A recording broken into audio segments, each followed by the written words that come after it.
Salut à toi, chez toi c'est Pascal. Aujourd'hui, deuxième jour de la série Objectif Entrepreneur Prospère pour réussir même en partant de zéro.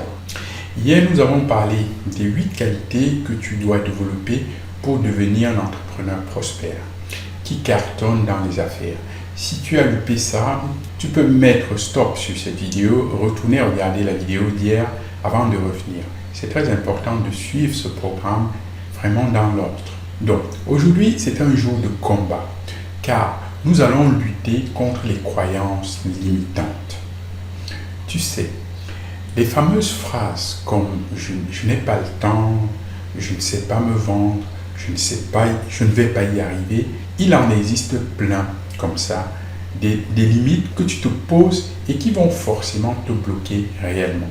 Ce sont des blocages intérieurs, des pensées négatives, des fausses convictions qui peuvent rapidement devenir un véritable frein pour ta vie personnelle et professionnelle. Aujourd'hui, on va tordre le cou à cette croyance limitante. Donc aujourd'hui, tu vas apprendre à les identifier et surtout à t'en débarrasser pour réussir et aller de l'avant. Et la septième est d'ailleurs la plus dangereuse et tu ne peux véritablement rien faire si tu n'as pas de solution à celle-là. Le but est que tu puisses retrouver de l'énergie et de la motivation qu'il faut pour passer à l'action et cartonner dans l'entrepreneuriat. Commençons par le commencement. Les croyances limitantes, c'est quoi au juste? En effet, pour que tu puisses identifier tes croyances limitantes et t'en débarrasser, il est nécessaire que tu comprennes bien de quoi il s'agit exactement. Comme tout le monde, ton vécu, tes expériences, tes peurs vont élaborer des fausses pensées négatives sur tes capacités. Ton entourage participe d'ailleurs parfois au phénomène en projetant ses propres croyances limitantes et craintes sur toi. Et au fil du temps, tu finis par prendre ces fausses croyances pour de la vérité qui viennent alors parasiter ton esprit. Tu te sers inconsciemment de ces croyances limitantes pour te mettre des freins, des limites dans ta vie personnelle et professionnelle. Ces perceptions erronées créent en toi des schémas récurrents, des blocages qui t'empêchent de progresser. Ces croyances limitantes sont une sorte de cercle vicieux. Ils peuvent te mener à l'auto-sabotage de tes projets, de ton business, etc., etc. C'est pour ça qu'il faut travailler sérieusement dessus avant de te lancer. Nous allons voir les 7 croyances limitantes qui peuvent te bloquer. À chaque fois, je te dirai comment te défaire de chacune de ces croyances et ainsi te libérer et avancer dans ton chemin vers l'objectif. Entrepreneur prospère. C'est parti. Première des croyances limitantes. Avoir peur de mal faire. Quelle est l'origine de cette croyance? La crainte de mal faire vient en grande partie du système éducatif qui nous a appris à bien faire les choses. Exercice corrigé en fonction d'un résultat juste ou faux, obligation de rentrer dans les cases pour réussir, etc. Dans les premiers mois de ton aventure entrepreneuriale, il se peut que tu sois à la recherche comme ça, inlassablement, à avoir de nouveau un 20 sur 20, être sûr de réussir avant même de te lancer. Cette attente génère parfois de la frustration et de la peur. Comment se libérer de cette fausse croyance? Tu as peut-être entendu parler de Bronnie Ware. Cette infirmière australienne en soins palliatifs a accompagné des dizaines de malades en fin de vie. Elle a osé leur demander leur plus grand regret en fait. Et les 5 plus courants qui sont ressortis étaient les suivants. Premièrement, regretter de ne pas avoir réalisé certains de leurs rêves dans la vie, notamment parce qu'ils ont vécu en fonction des attentes des autres au lieu de vivre avant tout en accord avec soi-même. Deuxièmement, regretter de ne pas avoir levé le pied pour profiter un peu de la vie au lieu de travailler dur tout le temps. Voir grandir ses enfants, passer de bons moments en couple. Troisièmement, regretter de ne pas avoir assez exprimé ses émotions envers ses proches. Quatrièmement, regretter d'avoir perdu le contact avec ses amis et de n'avoir pas maintenu le lien. Cinquièmement, regretter de ne pas avoir su apprécier le bonheur quand il était là. Il y a une chose qui frappe dans cette liste. on regrette surtout ce que l'on n'a pas fait, mais très peu en fait ce que l'on a fait. Un constat qui incite à agir, plus qu'à laisser se faire paralyser par la peur de l'échec. C'est une bonne nouvelle pour toi, l'école est finie. Dans le monde de l'entrepreneuriat, il n'y a pas de bonne ou de mauvaise manière de faire. Et surtout, il faut que tu saches une fois pour toutes que l'échec en soi dans l'entrepreneuriat n'existe pas, mais vraiment pas du tout. Lorsque ton projet n'aboutit pas, comme tu l'as imaginé au départ, ça t'aide en fait à progresser encore et encore jusqu'à la réussite. Il y a autant de manières de réussir que d'entrepreneurs sur cette planète. Donc, si tu as une idée, il faut juste la tester et rapidement tirer des conclusions pour avancer, au lieu de rester scotché à avoir peur de mal faire et du coup ne rien faire. Donc, la solution est just do it. Passe à l'action, faire, tester, ajuster, avancer. C'est tout. Deuxièmement, la crainte de réussir. Qu'est-ce que la peur de réussir? En fait, c'est la croyance bloquante qui mène à l'auto-sabotage la majorité des entrepreneurs. Moi-même y compris, je suis passé forcément par là. C'est un sentiment le sentiment de peur de réussir. Tu as peur d'être dépassé en termes de charge de travail, tu crains d'augmenter ta charge mentale et d'avoir trop de pression. Tu anticipes sur le fait de ne pas supporter le jugement des autres, etc., etc.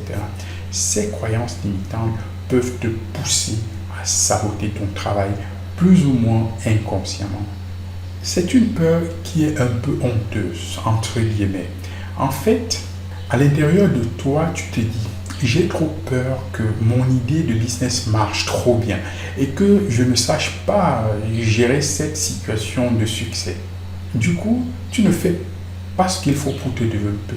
Peu d'entrepreneurs parlent de cette peur qui est un peu tabou. En effet, il n'est pas simple de se dire qu'on a peur de réussir, car la réussite est vue comme une bonne chose, quelque chose de positif. Comment se débarrasser de cette croyance bloquante? Tu peux surmonter ta peur de réussir facilement, car tu es maître de ton business en fait. Tu peux ralentir, tu peux accélérer, tu peux tout arrêter quand tu le souhaites. Bref, c'est toi le patron, le boss.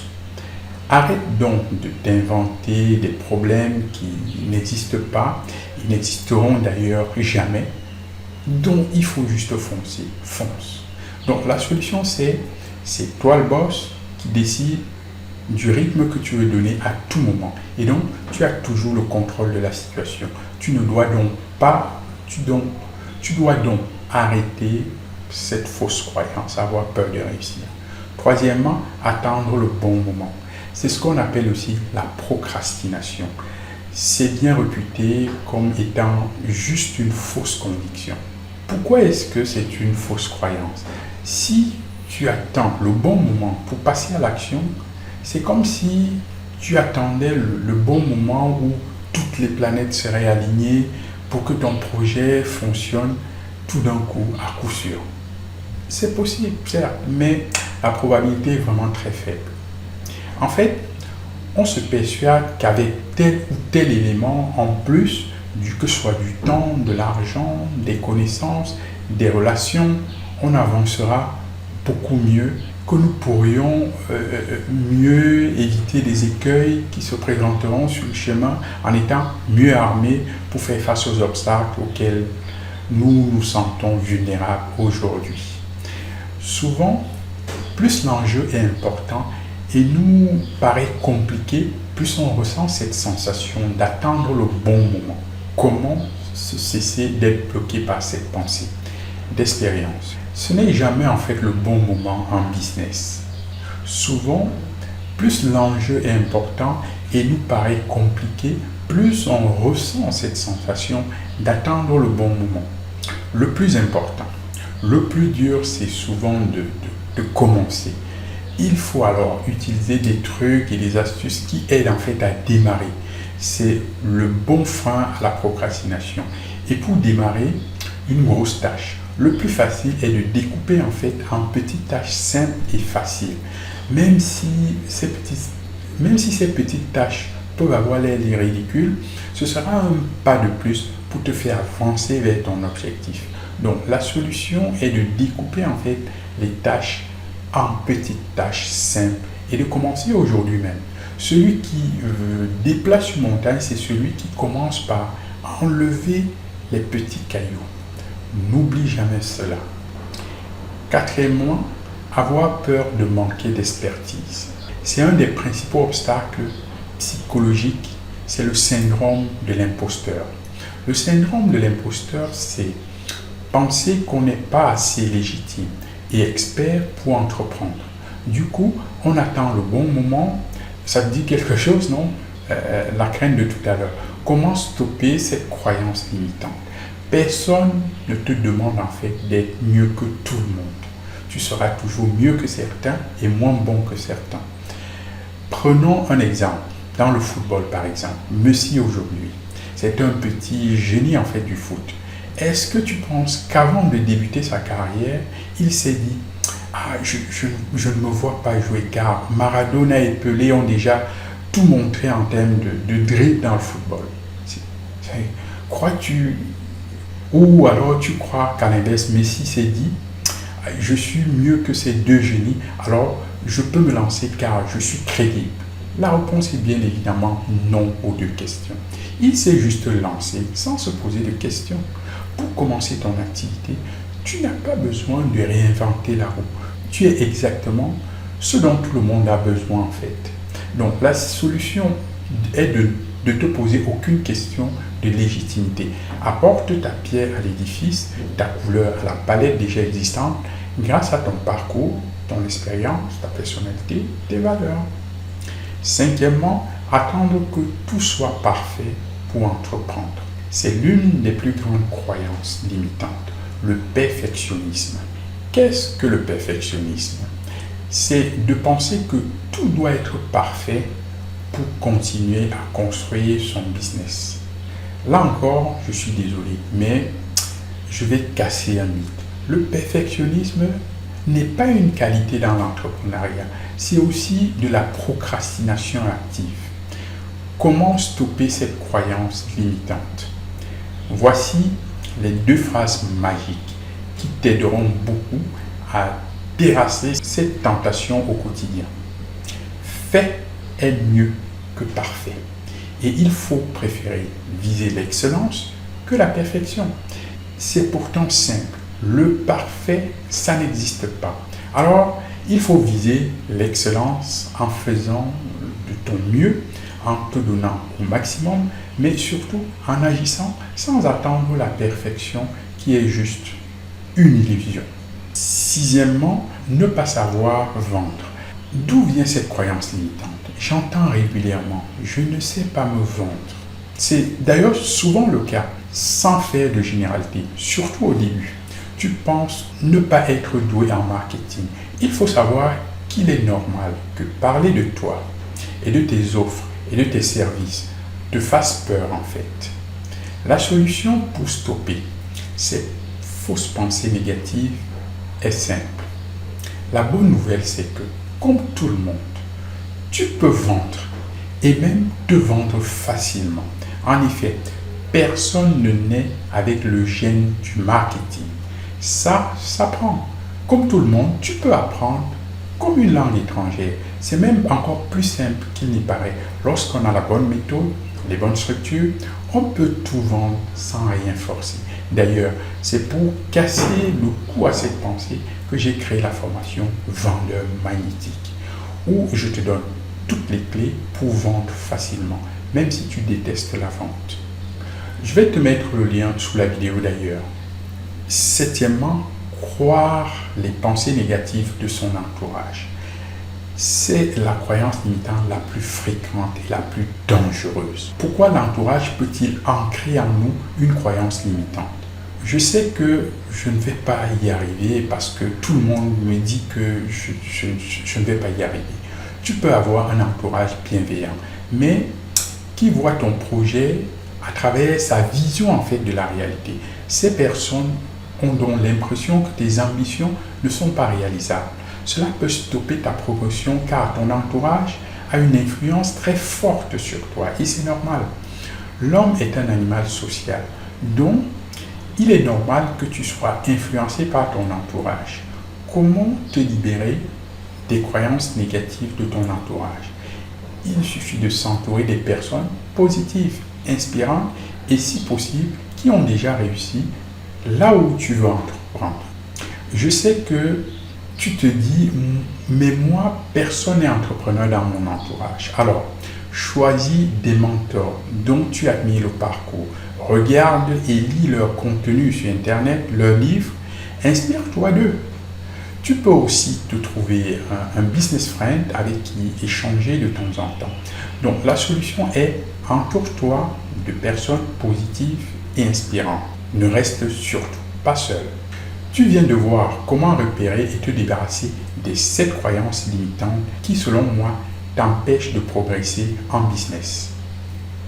La peur de mal faire, la peur de réussir, la procrastination ou l'attente du bon moment, le syndrome de l'imposteur, la crainte d'un manque de crédibilité, le perfectionnisme, l'incompétence dans la vente de ton savoir-faire, les peurs de ton entourage. Je t'ai fait une fiche à télécharger où tu retrouves les solutions pour stopper cette croyance et libérer tes forces et ton énergie pour entreprendre et cartonner dans le business. Demain, nous allons revenir sur un thème un peu tabou puisque personne n'en parle.